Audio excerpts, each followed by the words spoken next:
วันนี้เราจะมาเรียนระดับ5 5.1 5.2วันนี้วันที่24เมษายน2568ระดับ5 5.1 5.2ท่านอาจารย์ใหญ่สอนที่ประเทศไทยเป็นหลักในช่วงปี2539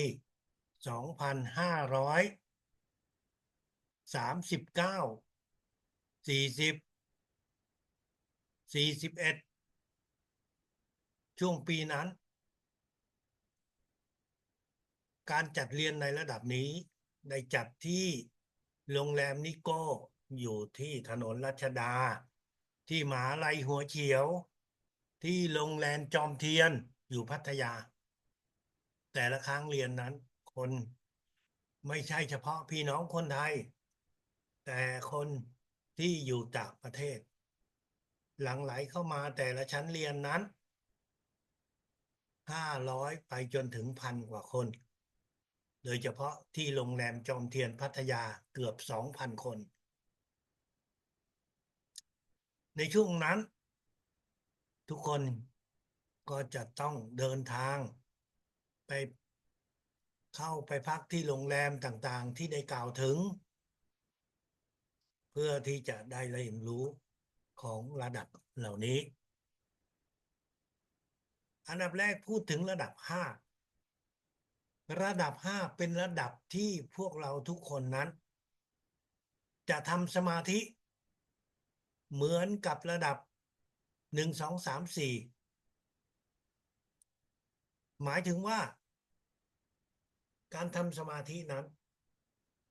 ให้เรานั่งนิ่งมองไปข้างหน้าในที่ว่างเปล่า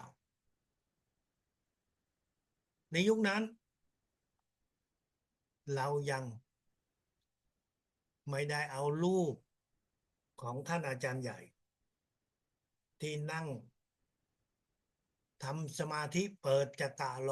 100%ให้กับผู้เรียนเรานั่งนิ่งๆมองไปข้างหน้า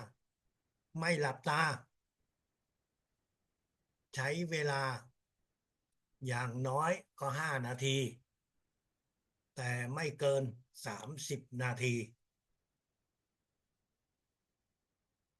การทำสมาธิของวิชาพลังจักรวาลในระดับต้นๆนั้นถ้าอาจารย์ใหญ่ได้ย้ำว่าเราจะทำสมาธิกี่ครั้งใน1 วันก็ได้แต่สิ่งที่สำคัญที่สุดคือท่านจะต้องลืมตาไม่หลับตามองไปข้างหน้าในตอนนี้เราจะวางข้างหน้าของเราคือรูปของท่านอาจารย์ใหญ่รูปที่เราเห็นท่านอาจารย์ใหญ่เหมือนกับกำลังทำสมาธิแต่จริงๆแล้วมันเป็นรูปที่ท่านกำลังเปิดจักระ100%ให้กับผู้เรียนหลายพันคนอยู่ในหอประชุมแห่งชาติที่ศูนย์วัฒนธรรมที่ถนนรัชดาซึ่งในยุคนั้นผู้เรียนก็ได้ทำการถ่ายรูปภาพต่างๆและรูปภาพที่โดดเด่นก็คือรูปที่ท่านกำลังนั่งสมาธิก่อนหน้านั้นท่านอาจารย์ลิมมิงหนางสอนทั่วโลกแต่ไม่เคยมีรูปภาพไหนที่สวยงามและโดดเด่นเหมือนกับรูปนี้นั่นคือวันที่20ตุลาคม2538การทำสมาธิของวิชาพลังจักรวาลทำไมท่านอาจารย์ใหญ่จึงกำชับให้เราว่า อย่านั่งนานเกินกว่า30 นาที อย่าหลับตาเพราะมันจะมีอันตราย ซึ่งในช่วงแรกๆผู้เรียนทั้งหลาย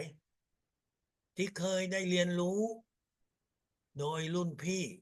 ในยุคนั้นสอนแต่ไม่อธิบายได้ว่าความอันตรายนั้นมันเกิดขึ้นอย่างไร จนกว่าท่านอาจารย์ใหญ่มาสอนในระดับ3-4ของช่วงปี2538ท่านพลเอกเกษมเป็นหนึ่งในผู้เรียนในยุคนั้นท่านได้เล่าว่าท่านได้ถามว่าอันตรายมันคือยังไงทำไมต้องหลับตาทำไมไม่ควรนั่งนานเกินกว่า30 นาทีตอนนั้นท่านยังไม่มีคำตอบท่านก็เลยนั่งหลับตาและทำสมาธิในรูปแบบหลับตา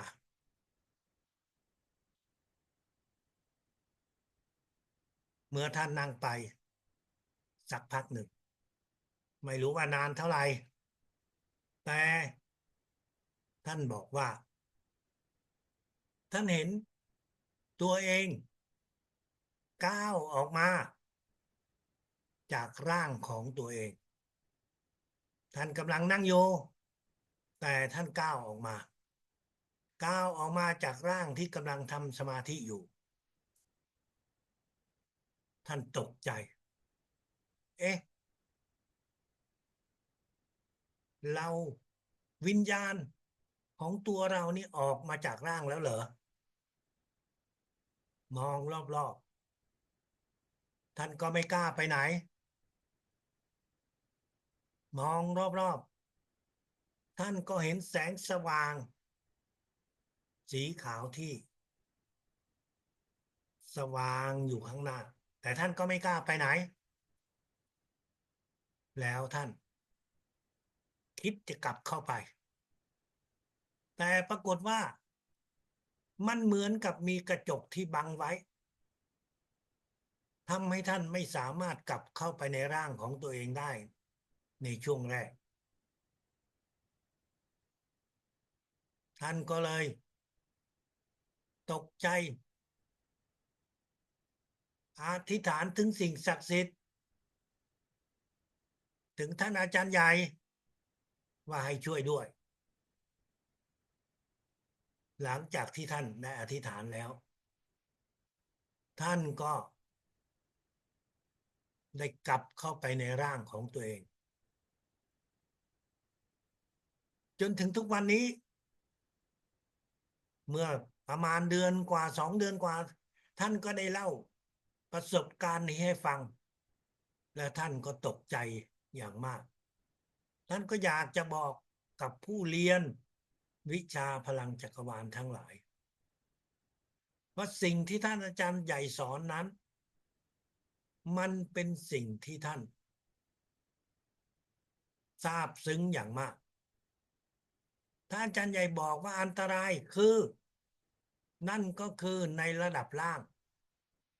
วิญญาณของเราที่ยังไม่มีพลังถ้าหากว่าเราหลับต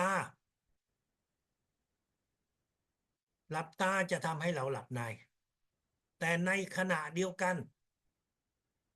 มันอาจจะทำให้เรานั้นวิญญาณของเรานั้นออกจากร่างโดยที่เราไม่มีพลังมากพอและสิ่งที่มันอาจจะเกิดขึ้นถ้าหากว่าเรานั่งอยู่ในสถานที่ในพื้นที่ที่มีพลังแฝงอย่างอื่นอาจจะเข้ามาในร่างกายของเรานั่นก็คือสิ่งที่ท่านอาจารย์ใหญ่เคยพูดไว้ในภาษาเวียดนามว่าเต่าหว่าเหยียบมาแต่ภาษานี้มันเป็นภาษาฮั่นไม่ใช่ภาษาเวียดนามแท้ ดังนั้นก็หลายคนอาจจะไม่เข้าใจโดยเฉพาะลาวเวียดนามก่อนที่จะมาเป็นอาจารย์จรูนก็มีคนเวียดนามคนอื่นรู้ภาษาเวียดนามแล้วลาวในระดับ1 2 3และนั่นก็คือสิ่งที่ท่านอาจารย์ใหญ่ได้พูดไว้เป็นภาษาฮั่นว่าเต่าหายับมานั่นก็คือการที่เรานั่งแล้วเราวิญญาณของเราหลุดออกจากร่างแล้วเราจะโดนวิญญาณพลังแฝงเข้ามาดังนั้นตั้งแต่ตอนที่เริ่มเรียนวิชาพลังจักรวาลท่านอาจารย์ใหญ่ก็ได้บอกให้รู้ว่าอย่านะอย่าหลับตาอย่านั่งนานเกินกว่า30 นาทีถ้าท่านนั่งถูกต้องตามที่ท่านอาจารย์ใหญ่บอกก็ไม่ต้องกังวลใจอะไรแต่แน่นอนบางคนอาจจะเชื่อบางคนอาจจะไม่เชื่อก็ทดสอบบางคนทดสอบไม่ถึงก็ไม่เห็นอะไรแต่คนที่ทดสอบที่ท่านพลเอกเกษมตอนนั้นท่านก็เป็นผู้เรียนที่จริงจังจริงใจท่านเป็นผู้ที่ปฏิบัติธรรมอย่างเคร่งครัดท่านอาจารย์ใหญ่เคยพูดไว้ว่าผู้เรียนพลังจักรวาลนั้น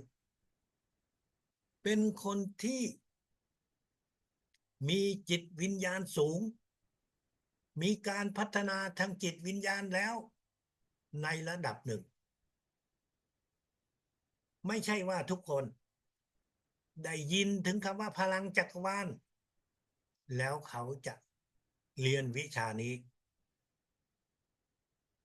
ที่พวกเราได้เห็นนะพวกเราอาจจะบอกว่าโอ้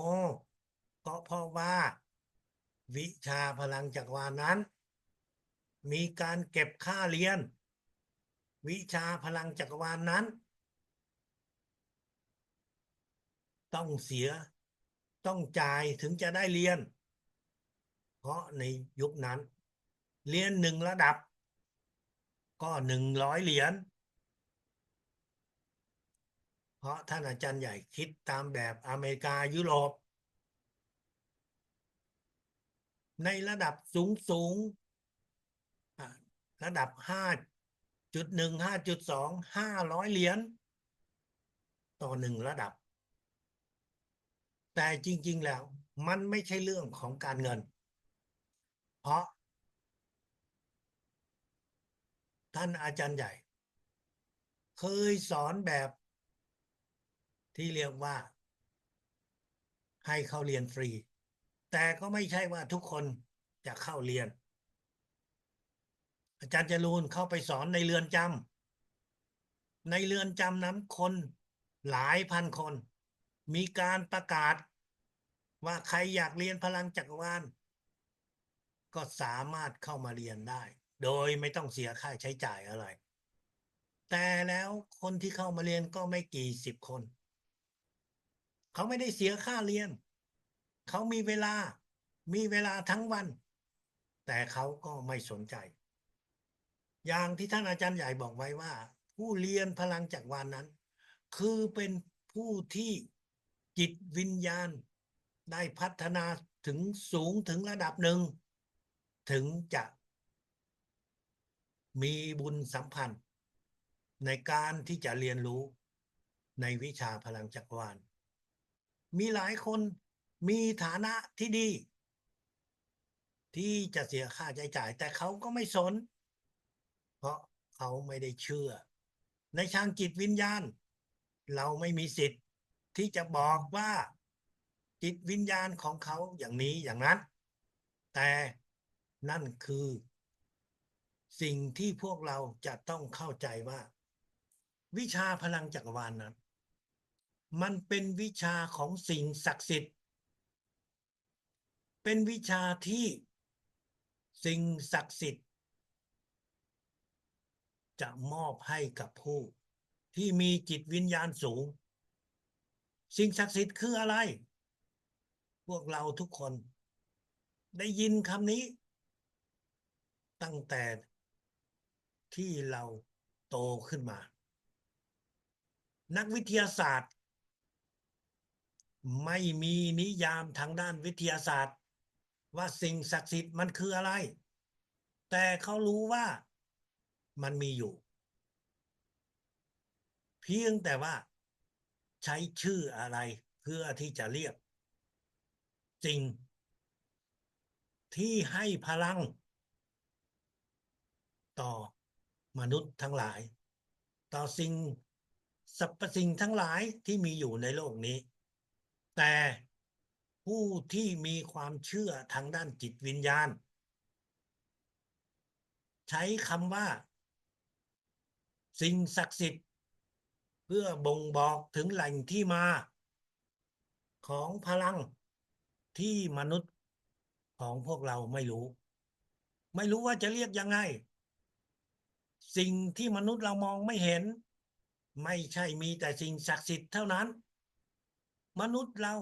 ยังมองไม่เห็นสิ่งที่เราเรียกว่าวิญญาณและจิตวิญญาณในระดับ5ท่านอาจารย์ใหญ่อยากจะบอกให้กับผู้เรียนว่าโลกของเรานั้นมันมีเรื่องของวิญญาณและจิตวิญญาณเราเรียกว่าวิญญาณคือสิ่งที่ออกมาจากร่างของคนที่เสียชีวิตแล้วเราเรียกสิ่งนั้นว่าวิญญาณแต่สิ่งที่มันมีอยู่มันควบคุมกายเนื้อของพวกเรานั่นก็คือจิตวิญญาณแต่เหนือกว่าสิ่งเหล่านั้นนั่นก็คือสิ่งศักดิ์สิทธิ์สิ่งศักดิ์สิทธิ์สูงสุดที่ในภาษาเวียดนามท่านอาจารย์ใหญ่ใช้คำว่าเถืองเดะแต่ในภาษาไทยเราไม่มีคำนี้เราไม่มีชื่อเราไม่มีคำเรียกเฉพาะให้กับสิ่งที่ในภาษาไทยเราต้องใช้คำว่าสิ่งศักดิ์สิทธิ์สูงสุดผู้ที่นับถือศาสนาต่างๆก็มีคำเรียกมีคำนิยามให้กับสิ่งศักดิ์สิทธิ์ที่พวกเราทุกคนได้รับรู้ได้เชื่อถือและได้ปฏิบัติวิชาพลังจักรวาลในระดับ5ท่านอาจารย์ใหญ่ย้ำว่าพลังที่พวกเรารับได้นั้นมันเป็นมาจากสิ่งศักดิ์สิทธิ์สูงสุดดังนั้นผู้เรียนทั้งหลายก็คือเครื่องมือเราไม่ใช่คนที่สร้างพลังนี้ขึ้นมาท่านอาจารย์ใหญ่เองท่านก็บอกชัดเจนว่าพลังนี้เป็นของสิ่งศักดิ์สิทธิ์สูงสุดไม่ใช่ของท่านเพียงแต่ท่านรับรู้วิธีการในการที่จะรับพลังเหล่านี้การรับพลังของสิ่งศักดิ์สิทธิ์สูงสุดนั้นมันจะครบถ้วนมันจะได้ดีมากที่สุดเมื่อท่านได้เปิดจักระ100%การเปิดจักระ100%นั้นเป็นสิ่งที่ท่านอาจารย์ใหญ่ได้บอกไว้ว่าท่านเรียนรู้จากสิ่งศักดิ์สิทธิ์ท่านได้รู้วิธีการและได้เผยแพร่วิธีการนี้ให้กับผู้เรียนพลังจักรวาลทั้งหลายก่อนที่ท่านอาจารย์ใหญ่ได้สอนได้เปิดจักระ100%นั้นเราจะไม่มีการได้เห็นว่ามีองค์กรใดๆได้ทำการสอนได้ทำการเผยแพร่ไม่มีผู้ใดได้ถึกได้ปฏิบัติการเปิดจักระ100%อย่างกว้างขวาง การเปิดจักระ100%นี้ต้องมีพลังของสิ่งศักดิ์สิทธิ์สูงสุดซึ่งพวกเราทุกคนนั้นเมื่อเรียนไปถึงระดับสูงเราก็จะได้เรียนรู้วิธีการนี้การเปิดจักระ100%นั้นจะรับรู้ได้อย่างไรว่าเราได้เปิดจักระ100%ว่าเรามีพลังที่จะเปิดจักระ100%คนที่ไม่ได้รับการเปิดจักระ100%ยังมีความสามารถก็ยังมีความสามารถในการรับพลังเพื่อที่จะดูแลสุขภาพเพื่อที่จะหายจากโรคภัยไข้เจ็บแต่ทำได้เพียงแค่นั้นทำอย่างอื่นไม่ได้เมื่อท่านได้เปิดจักระ100%แล้วท่านถึงจะสามารถที่จะรักษาสามารถที่จะแก้ไขปัญหาเกี่ยวกับสิ่งที่เราเรียกว่าวิญญาณพลังแฝงคนที่ไม่ได้เปิดจักระ100%ถ้าท่านไปรักษาโรคให้คนที่มีพลังแฝงพลังแฝงจะเข้าตัวผู้รักษาพลังแฝงเข้าไปในตัวผู้รักษาเหมือนกับชาวบ้านเขาเรียกว่าโดนผีเข้าคนเหล่านั้นจะหมดความเป็นตัวของตัวเองเพราะโดนผีเข้าแล้วคนที่ยังไม่เปิดจักระ100%จะโดนเรื่องนี้อย่างแน่นอนแต่ถ้าท่านได้เปิดจักระ100%แล้วถ้าท่านบังเอิญไปรักษาคนแล้วคนคนนั้นเขามีพลังแฝงอยู่ในรูปแบบใดรูปแบบหนึ่งท่านไม่เป็นอะไรนั่นคือการยืนยันว่าท่านได้เปิดจักระ100%ได้อย่าง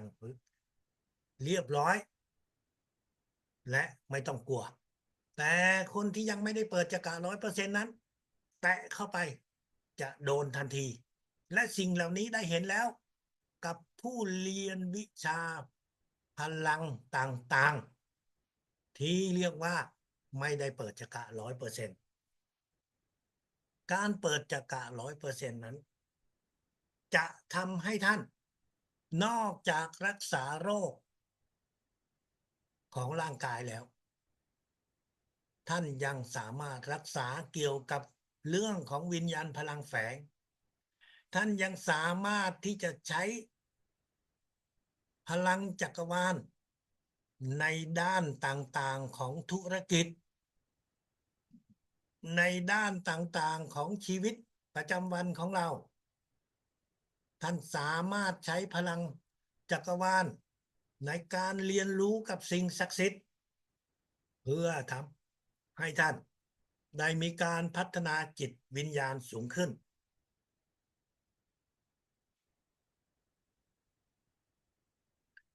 ดังนั้นในระดับ5ท่านอาจารย์ใหญ่จึงค่อยๆสอนให้พวกเรารู้ทางด้านจิตวิญญาณของพลังแฝงทางด้านความสามารถ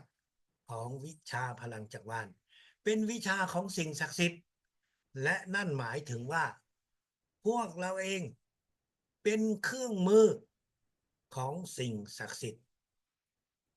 เป็นผู้ที่มีความสามารถใช้พลังนี้ใน5 ด้านที่พวกเราได้เคยได้รับฟังแล้วดูแลสุขภาพกายเนื้อดูแลสุขภาพจิตใจของเราใช้พลังจักรวาลในทางด้านกิจกรรมต่างๆใช้พลังจักรวาลที่ดูแลผู้โดนวิญญาณพลังแฝงใช้พลังจักรวาลเพื่อมีสิ่งศักดิ์สิทธิ์คุ้มครองและเรียนรู้กับสิ่งศักดิ์สิทธิ์แต่ท่านก็ต้องเข้าใจว่าเมื่อเราเป็นเครื่องมือ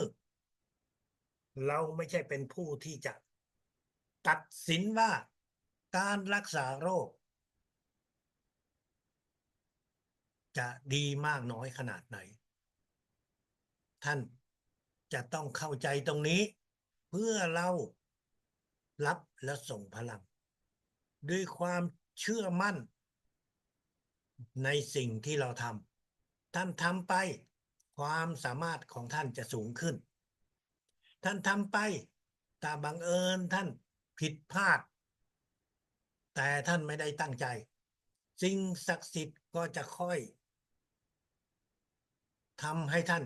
ได้รู้ว่าท่านทำยังไม่ถูกต้อง มือของท่านจะถูกขยับด้วยความรู้สึกของท่านเอง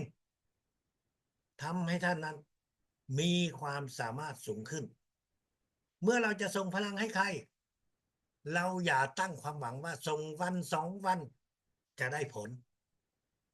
ความสามารถเหล่านี้ต้องใช้เวลา ความสามารถเหล่านี้ไม่ใช่ตัวเรา เราต้องเกียมตัวเอาไว้ว่าพลังนี้เป็นของสิ่งศักดิ์สิทธิ์สูงสุด ดังนั้นเรารับมาเราส่งไป ด้วยจิตของความเมตตาด้วยการที่ทำไม่ต้องการชื่อเสียง ไม่ต้องการความโด่งดัง ซึ่งในบางครั้งท่านอาจารย์ใหญ่ใช้คำว่า เราเป็นคนที่นิรนาม เรารับส่งพลังช่วยเหลือให้คนอื่น แต่เราไม่ต้องการให้เกิดการยกย่อง เราไม่ต้องการให้เกิดการโดดเด่น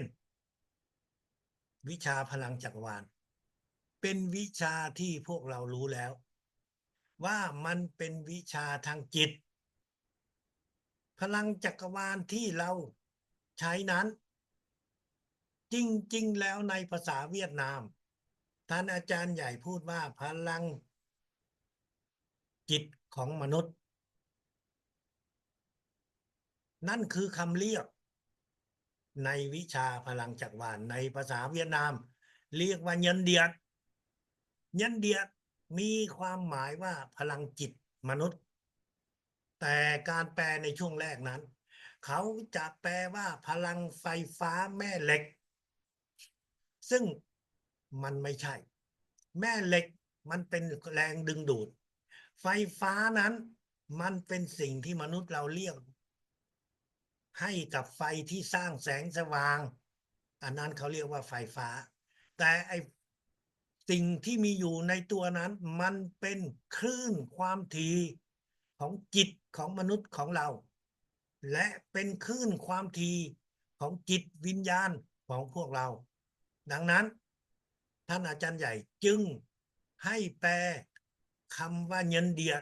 จากภาษาเวียดนามมาเป็นภาษาสากลว่าพลังจักรวาลหรือว่า Universal Energy เพื่อให้ความเข้าใจได้กว้างขึ้น เพื่อให้ง่ายต่อความเข้าใจ แต่ถ้าจะแปลในยุคนั้นเป็นภาษาอังกฤษตามคำว่าเยินเดียดเพราะเนื่องจากว่าคำว่าเยินและคำว่าเดียดในภาษาเวียดนามมันเป็นภาษาฮั่นที่สื่อความหมายทำให้หลายคนที่ไม่รู้ภาษาอย่างจริงถูกต้องก็คิดว่ามันเป็นพลังไฟฟ้ามนุษย์แต่จริงๆแล้วมันคือพลังจิต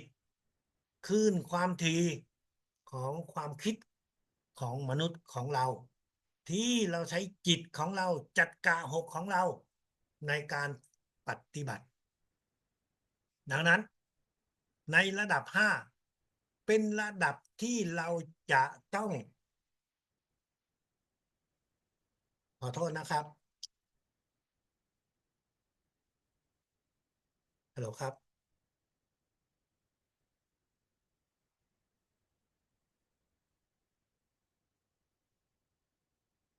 ผมเข้าใจ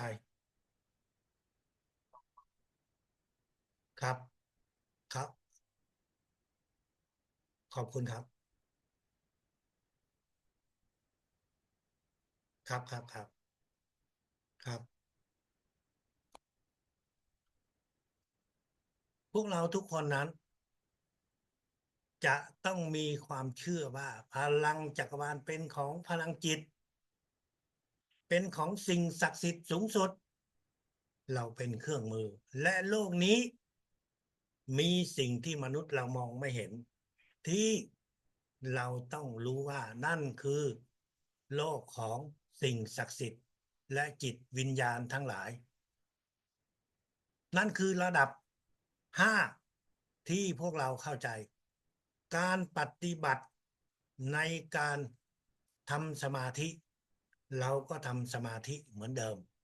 เหมือนกับระดับ1 2 3 4เรารักษาโรคในระดับ5เราก็ใช้มือวางตามจัดการต่างๆอย่างที่พวกเราเข้าใจนั่นคือสิ่งที่เราจะต้องเข้าใจในระดับ5ระดับ5.1เป็นระดับที่เราทำสมาธิเหมือนเดิมแต่ในระดับ5เราจะเริ่มต้นการฝึกปฏิบัติในการที่จะรับและส่งพลังโดยไม่ใช้มือจริงๆแล้วท่านอาจารย์ใหญ่ก็ได้ให้เราฝึกฝนใช้จักระหกของเราใช้จิตของเราในวิชานี้แล้วนั่นก็คือในระดับ4ท่านอาจารย์ใหญ่บอกให้เราว่าฝึกหมุนจักระใช้จักระหกของเราไปหมุนจักระ5 4 3 2จักระ7ด้วยจักระหกเป็นจักระของเครื่องมือของความคิดของการที่เราจะส่งพลังและท่านจึงบอกให้เราฝึกหมุนจักระโดยใช้จิตของเราความคิดของเราคิดว่ามันหมุนหมุนหมุนหมุนนั่นคือสิ่งที่พวกเราจะต้องเข้าใจและสิ่งนี้มันเป็นสิ่งที่ในระดับ4เราปฏิบัติเพื่อฝึกหมุนจักระสุดท้ายนั่นก็คือทำให้เรามีความสามารถใช้จักระหกของเรามองไปเห็นจักระต่างๆมองด้วยจิตไม่ใช่มองด้วยสายตาในระดับ6นั้นระดับ5.1นั้นเราจะต้องเริ่มใช้จักระหกของเราจักระหกของเราเพื่อที่จะทำการรับแล้วส่งพลังผ่านจักระ7นั่นก็คือการที่เราต้องฝึกเชื่อมต่อระหว่างจักระ7กับจักระ6ท่านจินตนาการให้เห็น2จักระนี้นั่นคือการที่เราจะรับพลังเข้ามาที่จักระ7แล้วใช้จักระ6ของเราเพื่อส่งไปใช้เวลาจินตนาการจักระ6และจักระ7เชื่อมกันในช่วงเวลา30นาทีนั่นคือสิ่งที่เราจะต้องเข้าใจในเมื่อเราได้เคยฝึกหมุนจักระแล้วตอนนี้เราก็คิดให้จักระหกของเรามองเห็นจักระ7ก็คือการเชื่อมต่อ2จักระในช่วงเวลาเดียวกันการเชื่อมต่อนี้หลังจากที่เราได้จินตนาการมองเห็นจักระหกและจักระ7แล้วเราก็จะเริ่มส่งพลังให้กับตัวเราเองโดยเราเจ็บอยู่ตรงไหนครับเจ็บอยู่ที่จักระเจ็บอยู่ที่หน้าอกเชื่อมต่อ6 7แล้วก็คิดไปที่หน้าอกตอนนี้พลังก็จะไปที่หน้าอกใช้เวลารวมแล้วไม่เกิน30วินาทีนะทั้งเชื่อมต่อทั้งส่งไปที่หน้าอกท่านเจ็บอยู่ที่ท้องใช่ไหมท่านก็เชื่อมต่อ6 7แล้วก็คิดไปที่ท้องส่งไปเรื่อยๆในจุดที่ท่านเจ็บอยู่บนร่างกายหลังจากนั้นท่านก็เชื่อมต่อ6 7แต่ท่านคิดส่งพลังไปที่จักระ5เชื่อมต่อ6 7ส่งไปทางพลังไปที่จักระ4ใช้เวลาแต่ละที่ รวมแล้วไม่เกิน30 วินาทีแน่นอนท่านมีอาการเจ็บอยู่ในร่างกายท่านรู้ท่านมีอาการปวดอยู่ในร่างกายท่านรู้แต่ท่านอาจจะมีโรคภัยไข้เจ็บแต่ท่านไม่รู้ว่าตัวเองมีโรคอยู่ภายในเพราะโรคเหล่านั้นมันยังมีน้อยอยู่โรคเหล่านั้นมันยังไม่ได้ขยายเป็นวงกว้างดังนั้นท่านไม่มีความรู้สึกอะไรแต่จริงๆแล้วเมื่อท่านไปหาหมอหมอตรวจหมอจะบอกว่าโอ้ท่านมีโรคนี้อยู่ในช่วงเริ่มต้นนั่นคือเหตุผลว่าเราจะต้องส่งพลังตามไปจัดการต่างๆให้กับตัวเราเพื่อให้พลังนั้นเข้าไปกำจัดพวกเซลล์เสียทั้งหลายสลายพวกเซลล์นั้นแล้วก็สร้างเซลล์ใหม่ขึ้นมาพลังนั้นจะทำให้เซลล์ใหม่ได้เกิดขึ้นมาแทนที่พวกเซลล์ที่เสียออกไปท่านต้องเข้าใจนะครับว่าในบางครั้งตัวเราเองนั้นไม่ได้แสดงอาการอะไรแม้กระทั่งโรคท่านอาจจะไม่มีก็ได้แต่ร่างกายของท่านนั้นอ่อนแอไปตามวัยเซลล์ในร่างกายนั้นมันเป็นเซลล์ที่หมดอายุไขใช้งานไม่ได้แต่มันยังอยู่ในร่างกายเมื่อท่านรับส่งพลังเข้าไปเซลล์ที่ใช้งานไม่ได้เซลล์ที่หมดอายุแล้วมันก็จะต้องถูกสลายเพื่อให้ได้สร้างเซลล์ใหม่ขึ้นมาทดแทนตำแหน่งต่างๆบนร่างกายของเรานั่นคือสิ่งที่เราเรียกว่าพวกเซลล์ที่หมดอายุใช้งานเซลล์ในร่างกายนั้นกล้ามเนื้อในร่างกายของเรานั้นมีอายุใช้งานเพียง90 วันเท่านั้นไม่ใช่ว่าอายุใช้งานนั้นจะอยู่กับเราตลอดไปกระดูกนั้นก็จะอยู่ในร่างกายของเรานั้นเพียง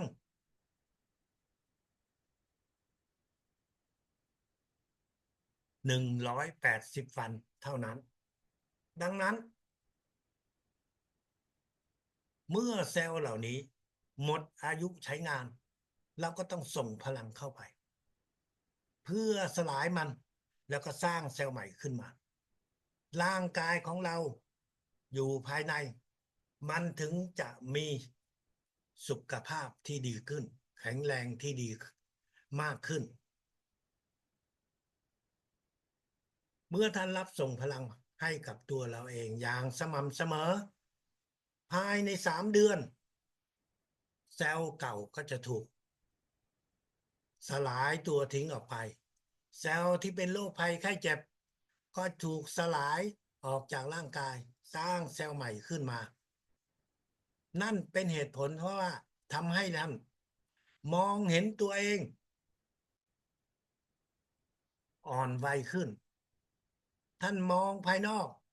ท่านจะเห็นร่างกายของเรานะริ้วรอยนั้นน้อยลงผิวพรรณนั้นก็จะเต่งตึงขึ้นก็จะสวยขาวขึ้นท่าน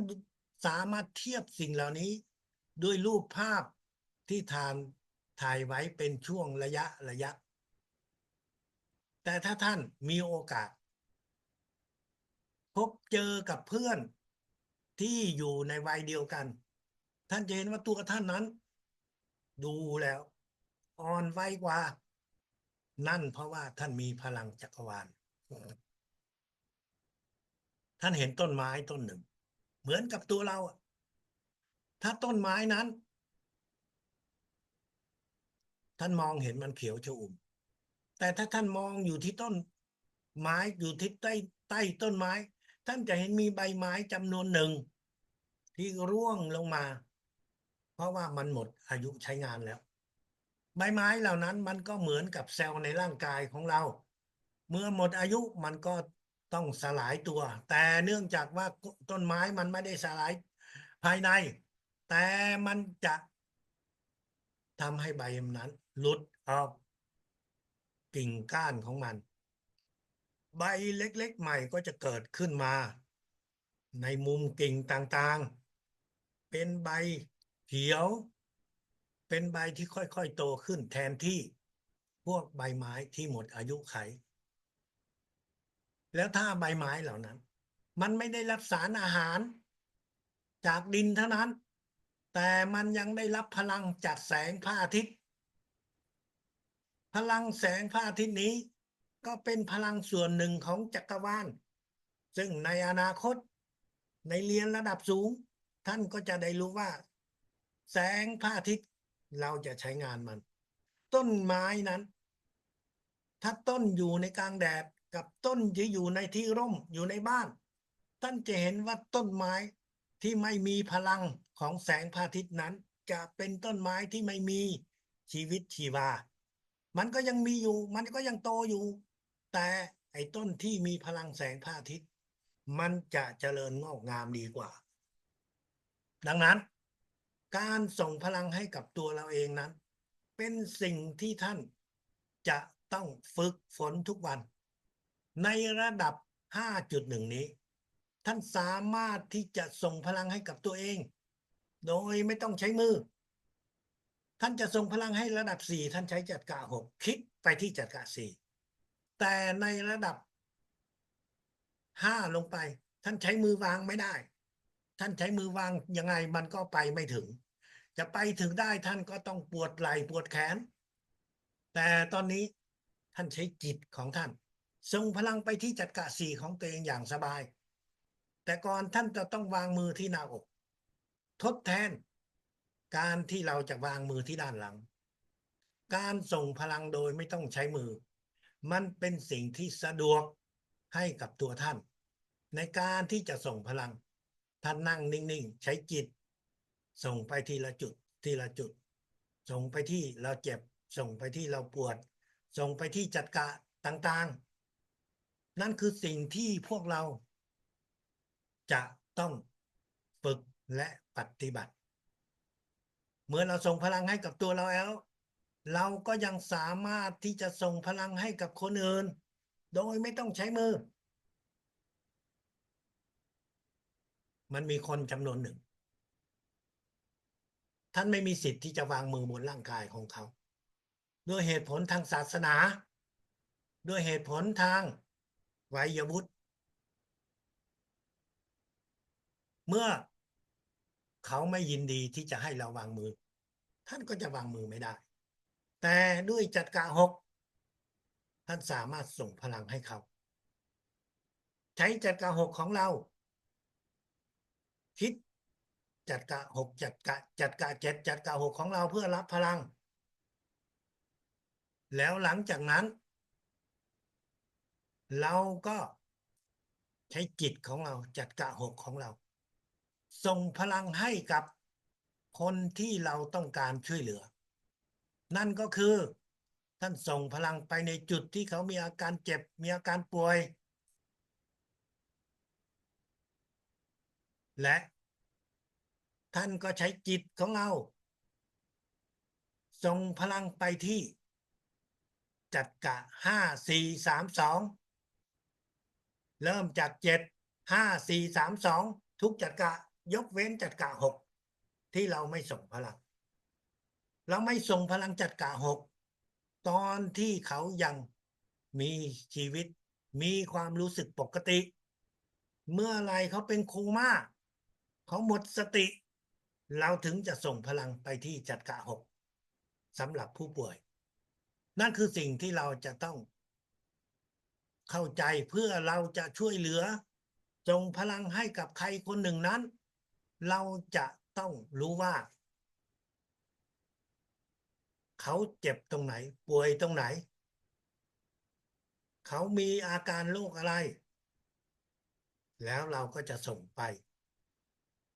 ตามอาการที่เขามีอยู่แล้วก็ส่งไปที่จัดการ ทำไมเราต้องส่งไปที่จัดการต่างๆก็เพราะว่าเราต้องการที่จะช่วยรักษาโรคที่มันไม่แสดงออกอยู่บนร่างกายของเขาการส่งพลังโดยไม่ใช้มือนั้นสะดวกถูกไหมครับ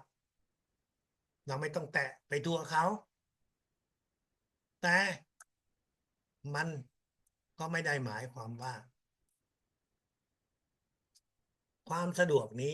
มีแต่ด้านเดียวเขานั่งอยู่ใกล้เราก็ส่งพลังได้เขานั่งอยู่ใกล้เราก็ส่งพลังได้โดยไม่ต้องแตะมือนั่นคือสิ่งที่สะดวกจริงๆแต่ในขณะเดียวกันเราก็ต้องรู้ว่าการที่เราฝึกใช้มือที่จะส่งพลังเรายังก็สามารถที่จะทำได้เราทำได้แต่ไม่ใช่ว่าเราจะทำเป็นจำนวนมากเว้นแต่ว่าเราสนุก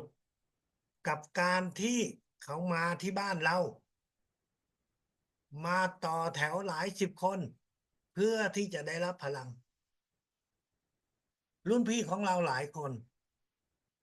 แขวนป้ายอยู่หน้าบ้านช่วยรักษาโรคช่วยบำบัดโรคด้วยพลังจิตพลังจักรวาลฟรีและในหมู่บ้านนั้น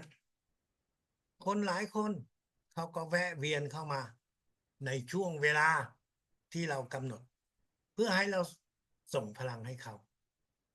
เราวางมือแต่จริงๆแล้วเราใช้จิตของเราส่งพลังสิ่งเหล่านี้ตอนที่ท่านอาจารย์ใหญ่สอนอยู่ที่กรุงเทพในโรงแรมต่างๆที่มีการจัดเรียนจัดสอนนั้นพี่น้องจำนวนหนึ่งก็มาเฝ้ารออยู่ที่ประตูแล้วให้ท่านอาจารย์ใหญ่วางมือเพื่อทำการรักษาพอเข้ามาท่านก็ถามเป็นโรคอะไรเราก็บอกไปไหนจะเป็นมะเร็งไหนจะเป็นความดันไหนจะเป็นก้อนเนื้อไหนจะเจ็บนู่นเจ็บนี่พูดไปท่านรับฟังแปลให้ท่านฟังแต่ท่านก็วางมือที่จัดการ6-7อย่างเดียวทุกคนเหมือนกันหมดแน่นอนแต่ละคนนั้นเขาไม่รู้หรอกเพราะเขาไม่ได้เรียนพลังจักรวาลเขารู้แต่ว่าโอ้พอท่านวางมือแล้วเขารู้สึกว่าเขาดีขึ้นอ่ะเขาก็เลยมาแต่จริงๆแล้วท่านอาจารย์แหวกวางมือนั้นเป็นแค่เพียงจิตวิทยาเป็นแค่เพียงกุศโลบายในการวางมือรักษาเท่านั้นไม่ใช่ว่าท่านส่งพลังด้วยมือท่านส่งพลังด้วยจิตท่านรู้แล้วอ๋อมีโรค A B C เราก็ท่านก็ส่งพลังให้ตามโลกเหล่านั้นการส่งพลังนั้น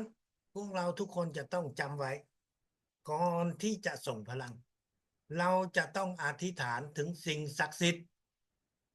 อธิษฐานถึงจิตวิญญาณท่านอาจารย์ใหญ่เพื่ออะไร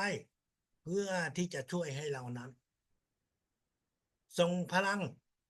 ให้กับผู้ป่วยคนนี้หายจากโรคอะไรส่งพลังให้ตัวเราเราก็อธิษฐานให้ตัวเราส่งพลังให้กับนายกอไก่นางคอควายเราก็อธิษฐานถึงชื่อของเขาแล้วหลังจากนั้นก็อธิษฐานว่าให้เขาหายเจ็บปวดตรงไหนให้เขาหายจากโรคอะไรเราก็ใช้วิธีการแบบนี้ในการที่จะรับส่งพลังให้กับพวกเขาเหล่านั้นอย่าลืมอธิษฐานอธิษฐานถึงคนที่เราต้องการช่วยเหลืออธิษฐานว่าเราต้องการช่วยเหลือทางด้านไหนเพื่อให้พลังนั้นได้เข้าไปจัดการให้กับคนเหล่านั้นแล้วส่งพลังให้กับทีละคนทีละคนเราทำได้กี่คนไม่เยอะ5 คน10 คน ถ้าท่านไม่ทำงานอะไรท่านก็นั่งอยู่บ้านส่งพลังรักษาได้หลายคนเขามาหรือว่าเราก็นั่งแล้วก็ส่งตามรายชื่อไปแต่จริงๆแล้วท่านสามารถที่จะส่งพลังในรูปแบบที่เราเรียกว่าเป็นกลุ่มเป็นหมู่ตอนนี้ท่านไม่ต้องใช้มือแต่ถ้าท่านนั่งอยู่ในห้องประชุมร่วมกับทุกคนท่านก็สามารถส่งพลังให้กับทุกคนที่อยู่ในห้องประชุมนั้นได้ท่านก็คิดในจิตในจักระหกของเราว่าเราจะส่งพลังอธิษฐานถึงสิ่งศักดิ์สิทธิ์จิตวิญญาณท่านอาจารย์ใหญ่ว่าเราจะส่งพลังให้กับทุกคนที่อยู่ในห้องประชุมนี้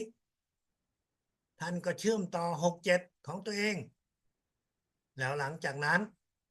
ท่านก็มองไปหาทุกคนส่งพลังคุมไปหาทุกคนนั่นคือสิ่งที่ท่านสามารถจะทำได้ส่งพลังไปเชื่อมต่อ6-7แล้วก็ส่งไปโดยคำสั่งว่าให้พลังนั้นเข้าไปในจักระบนร่างกายของเขาเขาอยู่ต่อหน้าเรามองเห็นแต่เราไม่ต้องแสดงตัวไม่ต้องเอ่ยชื่อไม่ต้องส่งเสียงนั่งนิ่งๆมองไปส่งไปตามจักระของกลุ่มคนที่นั่งอยู่ต่อหน้าเราใช้เวลาไม่กี่นาทีท่านก็สามารถที่จะส่งพลังให้กับทุกคนเหล่านั้นได้แต่การส่งพลังนี้มันเป็นการส่งพลังแบบสุ่มหมายถึงว่าวันนี้เราร่วมประชุม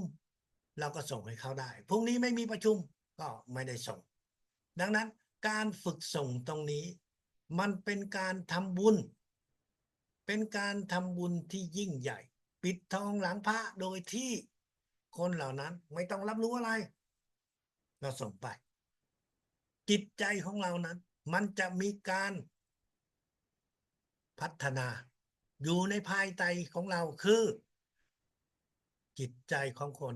ที่อยากทำบุญช่วยเหลือคนอื่นท่านมีหลายวิธีในการที่จะทำบุญช่วยเหลือคนอื่นแต่วิธีการส่งพลังนี้เป็นหนึ่งวิธีการที่เราทำได้เงียบๆทำไปนั่นคือสิ่งที่ท่านส่งพลังเป็นกลุ่มแบบที่ว่าอยู่ในสถานที่เดียวกันเรายังมีการส่งพลังเป็นหมู่เป็นกลุ่มโดยที่เรามีรายชื่อของคนเหล่านั้นรายชื่อของคนเหล่านั้นมาจากไหนแน่นอนอันดับแรกมาจากโทรศัพท์ในโทรศัพท์ของท่านมีรายชื่อของคนจำนวนมากมีรายชื่อของคนที่เรามีการติดต่อและรายชื่อเหล่านั้นจะทำให้เราเอาออกมาจัดเป็นกลุ่มหนึ่งกลุ่มสองกลุ่มสามท่านจะจัดเป็นกลุ่มหนึ่งกี่สิบคนก็ได้ท่านอาจจะทำเป็นกลุ่มเดียวก็ได้แต่อย่างน้อยเราทำเป็น3 กลุ่มเพื่อเราจะได้ฝึกฝนส่งพลังกลุ่มหนึ่งกลุ่มสองกลุ่มสามหลังจากที่แบ่งกลุ่มแล้วท่านก็อธิษฐานลูกขอสิ่งศักดิ์สิทธิ์จิตวิญญาณท่านจันใหญ่ลูกขอส่งพลังให้กลุ่มหนึ่งมีรายชื่อดังต่อไปนี้ใช้สายตาอ่านรายชื่อเหล่านั้น10 คน20 คนอย่างรวดเร็วถ้าอ่านวันแรกอ่านจะช้าๆแต่วันถัดไปท่านไม่ต้องช้าแล้วเพราะท่านจำชื่อเหล่านั้นได้แล้วหลังจากที่อ่านรายชื่อเหล่านั้นเรียบร้อยแล้วเราใช้ตัวเรานี่แหละเป็นหุ่นเราใช้จักระหกของเราคิดถึง 6 7ของคนของตัวเรานี่แหละเชื่อมต่อ6 7เพื่อรับพลังเข้ามาที่จักระ7ของเราแล้วหลังจากนั้นเราก็คิดจักระ7และจุดเหนือหูทางขวาจักระ7และจุดเหนือหูทางซ้ายจักระ5จักระ4รับแล้วส่งรับแล้วส่งท่านเชื่อมต่อ6 7แล้วก็คิดไปแต่ละจุดแต่ละจุดส่งพลังดูเหมือนว่าส่งไปร่างกายของเราแต่จริงๆไม่ใช่เราเพียงแต่เอาร่างกายของเรายืมร่างกายของเราเป็นหุ่นเพื่อส่งพลังส่งตามจักระต่างๆเท่านั้นเพราะว่ากลุ่มคนเหล่านั้นเราไม่รู้ว่าเขาเจ็บอะไรแต่ละคนเจ็บต่างกันแต่ทุกคนเหล่านั้นมีจักระ7 5 4 3 2และฟอกเลือดเราส่งพลังที่คอเส้นเลือดทางขวาหรือทางซ้ายก็ได้เมื่อท่านส่งครบทุกอย่างแล้วท่านก็เชื่อมจอ6 7อีกครั้งหนึ่งก็ถือว่าครบเวลา5 นาทีในการส่งพลังให้กับกลุ่มหนึ่งท่านก็เอากลุ่มที่2มาอธิษฐานว่าเราจะส่งพลังให้กับคนในกลุ่มเหล่านี้เอาตัวเราเองเป็นหุ่นแล้วก็เริ่มส่งพลังเชื่อมต่อ6 7ในตัวเราคิด7และเหนือหูข้างขวาในตัวเรา7และเหนือหูข้างซ้ายแต่ละที่ท่านก็รับส่งพลังเข้าไปแต่ละที่นั้นใช้เวลารวมแล้วเพียง30 วินาทีก็พอแล้วดังนั้นทุกกลุ่มก็จะได้รับพลังจากที่เราเอาตัวเราเป็นหุ่นในการส่งท่านไม่ต้องกังวลใจเพราะเราไม่ได้ส่งพลังให้ตัวเราแต่เราได้อธิษฐานว่าเราส่งพลังให้กับคนที่อยู่ในรายชื่อเพียงแต่ว่าคนเหล่านั้นมันเป็นคนที่เยอะแยะมากเราจึงเอาตัวเรามาเป็นตัวหุ่นในการที่เราจะคิดส่งพลังนั่นคือสิ่งที่เราใช้วิธีการส่งพลังในสมัยก่อนท่านอาจารย์ใหญ่บอกให้เราว่าให้คุณใส่เข้าไปเขียนเข้าไปใส่เข้าไปชื่อของคนเหล่านั้นในกล่องกระดาษท่านอาจารย์ใหญ่เป็นคนที่คิดรูปแบบง่ายๆจริงๆท่านใส่ชื่อเข้าไปในกล่องกระดาษหรือท่านเขียนชื่อบนสมุดก็ได้เพราะสมัยนั้นไม่มีโทรศัพท์เพราะสมัยนั้นเราไม่มีเครื่องไม้เครื่องมือเหมือนในปัจจุบันแต่ท่านอาจารย์ใหญ่ได้สิ่งเรียนรู้จากสิ่งศักดิ์สิทธิ์ว่าเอาชื่อถ้าไม่มีชื่อก็เอาเป็นรูปภาพสมัยก่อนมีรูปภาพไม่ใช่เรื่องง่ายนะครับสมัยนี้เราอยากมีรูปใช่ไหมโทรศัพท์กิ๊กเดียวทางฝั่งนู้นก็มีรูปของฝั่งนี้แล้วแต่สมัยก่อนนั้นถ่ายรูปก็ต้องถ่ายที่แล้วเอาไปล้างแล้วอัดออกมาแล้วก็ใส่ซองจดหมายแล้วก็ส่งไปฝั่งนู้นถึงจะมีรูปนั่นคือสมัยก่อนแต่สมัยนี้ทุกอย่างสะดวกท่าน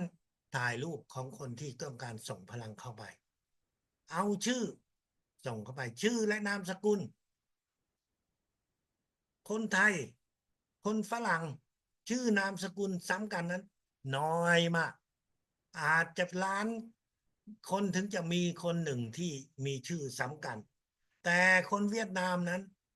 ชื่อและนามสกุลนั้นซ้ำกันเรียกว่าเป็นพันนะแต่ละชื่อแต่และนามสกุลที่เหมือนกันนั้นเป็นพัน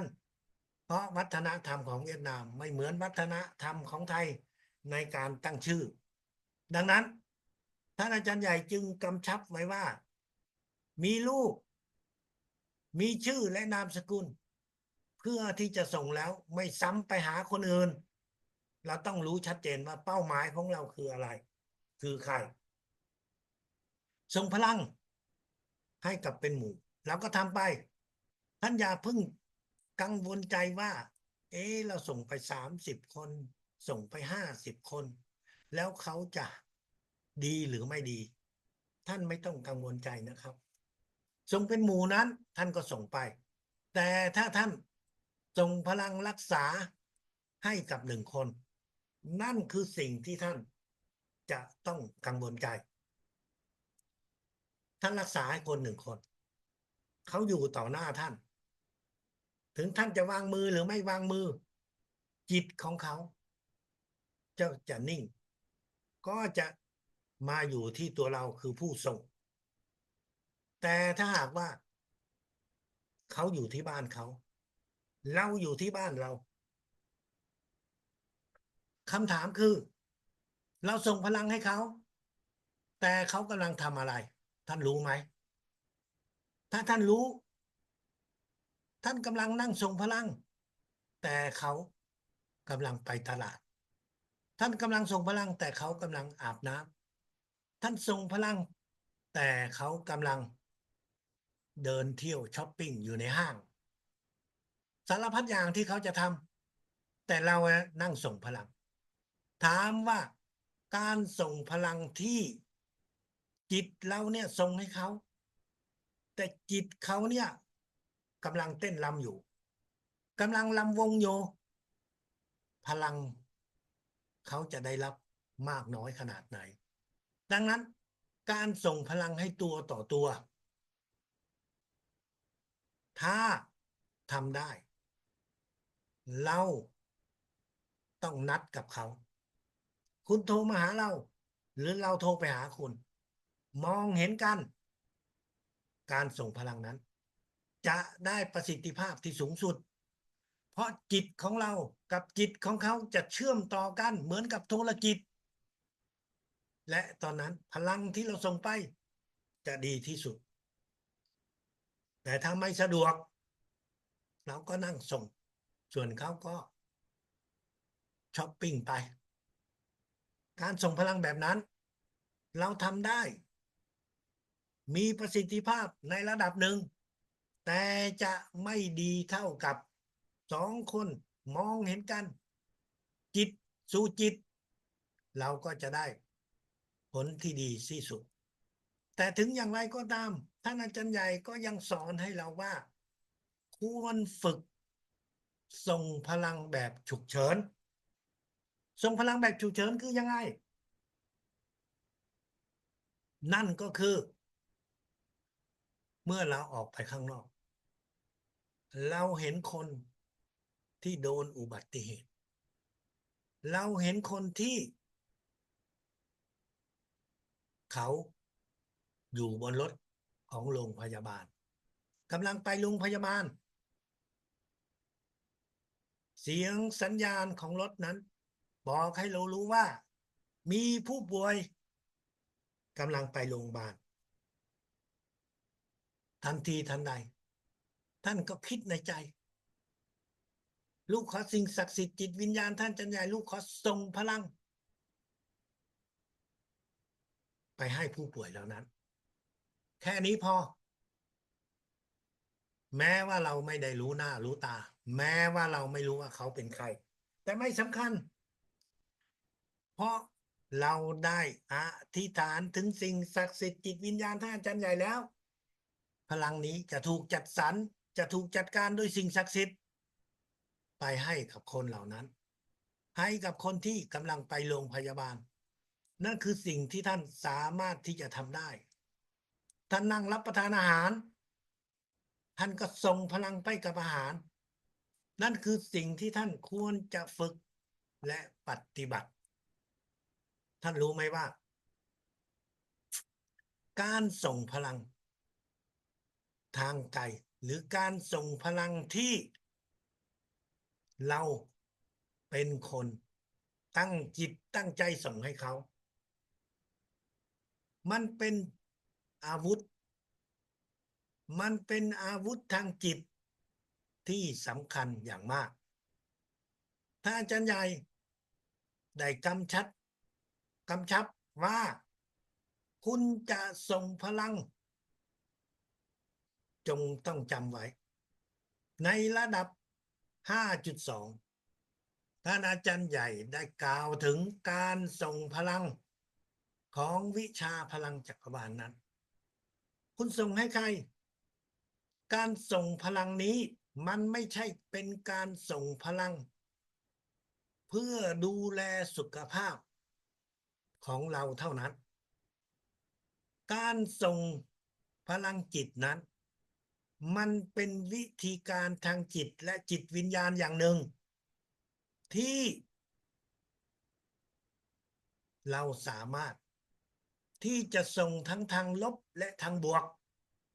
ดังนั้นท่านอาจารย์ใหญ่จึงกำชับให้เรารู้ว่า อย่าส่งพลังในทางลบ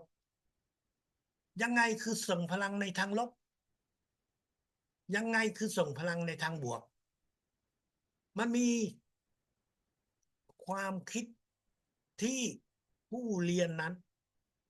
ได้เคยถามท่านอาจารย์ใหญ่เอาไว้ และคำถามนั้น เป็นคำถามที่โดดเด่นที่ผมจำได้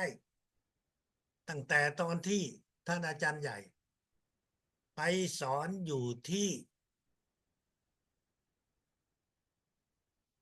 เกาะไต้หวัน ไต้หวันนั้น เขาแบ่งเป็น3 โซน เขาเรียกว่าไต้หวันเหนือ ไต้หวันกลาง และไต้หวันใต้ ในการเรียนครั้งหนึ่ง ท่านอาจารย์ใหญ่ ได้ถูกถามโดยสตรีท่านหนึ่ง เป็นชาวไต้หวัน ก็เหมือนคนไทยนั่นแหละ ผู้หญิงไต้หวันคนนั้น บอกว่าผู้ชายไต้หวันเนี่ย พอไปทำงานทางเหนือ เขาก็มักจะมีบ้านเพิ่มอีกหลังหนึ่งอยู่ทางเหนือ ให้ผู้หญิงคนหนึ่งดูแล แล้วถ้าไปทางใต้ เขาก็ไปมีบ้านอยู่ทางใต้ เพิ่มอีกหลังหนึ่ง ดังนั้นในฐานะที่เป็นภรรยาที่อยู่ภาคกลาง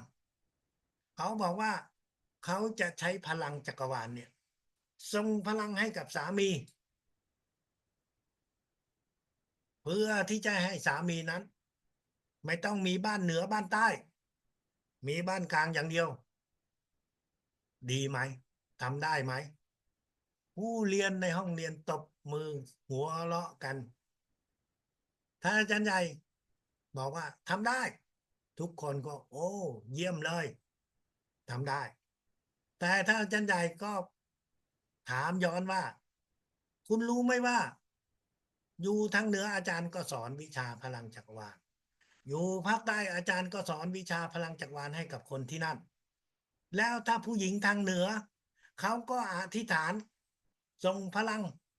ผู้หญิงทางใต้ก็อธิษฐานส่งพลัง สิ่งศักดิ์สิทธิ์ก็เลยโอ้3 ภาคงั้นก็ภาคละ1 สัปดาห์ก็แล้วกัน ท่านอาจารย์ใหญ่บอกว่า ท่านพูดเล่น คุณส่งพลังแบบนั้น ส่งพลังที่เห็นแก่ตัวแบบนั้น จะไม่ได้ผล จะทำให้คุณเจ็บปวด คุณไม่สามารถที่จะดึงผู้ชายคนนั้นกลับมาได้ คุณจะต้องส่งพลังของความรัก ของความเชื่อถือ ให้เขามีสุขภาพดี ให้เขามีสุขภาพแข็งแรง เดี๋ยวใจของเขา จิตวิญญาณของเขา จะเปลี่ยนไปเอง จะกลับมาเอง แต่ถ้าคุณส่งพลังแบบสะกดจิตแบบนั้น คุณจะได้แต่สิ่งลบๆ ดังนั้นในวิชาพลังจักรวาล ในวันนี้ ในช่วงนี้เรายังพูดถึงแค่พลังในการรักษาสุขภาพเท่านั้น แต่จริงๆแล้วในอนาคต ในระดับที่สูงมากขึ้น พลังจักรวาลใช้ได้ในหลายๆด้าน คุณสามารถส่งพลังให้กับคนอื่นในด้านอื่นๆ ดังนั้นท่านอาจารย์ใหญ่จึงกำชับให้ว่า คุณอย่าส่งพลังในด้านลบ คือในด้านที่เห็นแก่ตัว ส่งพลังเพื่อเราต้องการกำจัดคนอื่น ส่งพลังเพื่อทำร้ายคนอื่น ท่านเจ็บใจใช่ไหมที่เขายืมเงินของท่าน แล้วเขาไม่จ่าย เขาเบี่ยงเบนอย่างนี้เขาเบี่ยงเบนอย่างนั้น ท่านส่งพลังยังไง ท่านเสียดายเงินอยู่แล้ว ท่านจะให้เขาให้ไม่ได้ แต่จะส่งพลังยังไง เพื่อให้เขานั้นได้คืนขึ้นมากับเรา นั่นก็คือสิ่งที่พวกเราทุกคนแต่ละคนนั้นจะอยู่ในสถานการณ์ของการใช้พลังจิตในรูปแบบต่างๆกัน สิ่งที่ท่านอาจารย์ใหญ่สอนไว้กำชับไว้ว่าอย่าส่งพลังในรูปแบบทางลบทางเห็นแก่ตัวส่งพลังไปเพื่อให้จิตวิญญาณของเขาได้รับรู้จิตใจของเขานั้นเราอาจจะไม่พอใจเพราะการกระทำเพราะคำพูดของคนเหล่านั้นแต่ในทางจิตวิญญาณท่านส่งพลังไปเดี๋ยวจิตวิญญาณจะทำให้เขาเปลี่ยนไปในทางบวกนั่นคือสิ่งที่อาจารย์ใหญ่ต้องการให้พวกเราทุกคนได้เข้าใจได้มั่นใจว่าเราจะไม่ใช้พลังจักรวาลในรูปแบบของทางลบการฝึกในวิชาพลังจักรวาลนั้นเมื่อท่านฝึกไปโดยเฉพาะอย่างยิ่งการฝึกทำสมาธิท่านเปิดตาอย่าฝึกนานกว่า30 นาทีบางครั้งพลังเข้ามาเยอะจะทำให้ท่านรู้สึกร้อนทั้งตัวร้อนที่จัดกะท่านก็สูดเข้าทางจมูกเป่าออกทางปากอย่างช้าๆเพื่อให้พลังนั้นได้สลายออกไปท่านไม่ต้องกังวลใจพลังเมื่อมันเข้ามามากมันจะทำให้ท่านมีความรู้สึกบางอย่างมีความอึดอัดบางอย่างท่านก็พักแล้วช่วงอื่นก็ค่อยฝึกต่อนั่นคือสิ่งที่เราจะค่อยๆปฏิบัติวิชาพลังจักรวาลเป็นวิชาที่เราไม่ใช่แค่ฟังทฤษฎีแล้วเราจะทำได้ความสามารถจะเกิดขึ้นจริงได้ก็ต่อเมื่อเราปฏิบัติเรารับพลังส่งพลังให้กับตัวเราเรารับพลังส่งพลังให้กับคนที่เราต้องการช่วยไม่ว่าจะเป็นคนหนึ่งคนหรือว่าคนเป็นหมู่แต่โดยเฉพาะอย่างยิ่งการส่งพลังตัวต่อตัวท่านจะต้องหาโอกาสฝึกตัวต่อตัวเพื่อที่จะแสดงออกเพื่อที่จะยืนหยัดว่าเรานั้น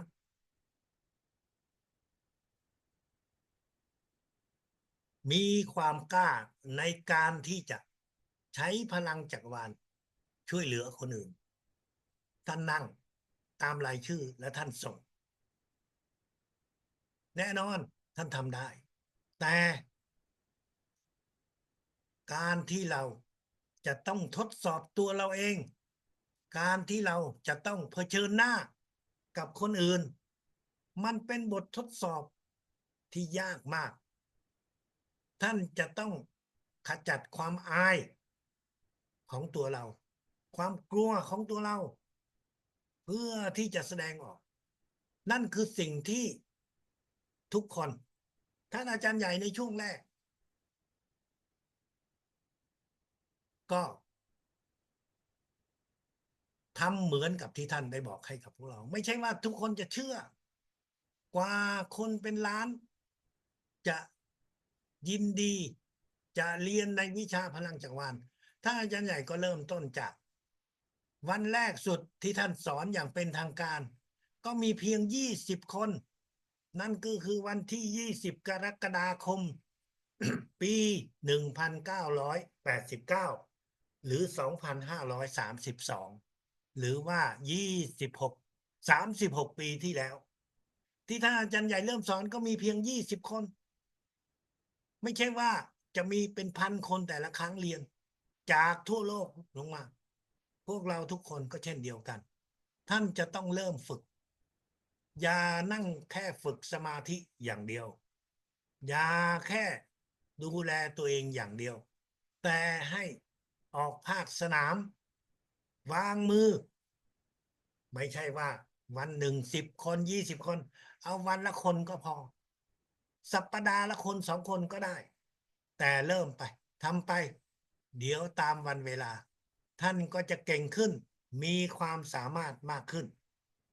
จบระดับ 5 5.1 5.2 ท่านไหนมีคำถามท่านสามารถที่จะถามได้ เชิญครับ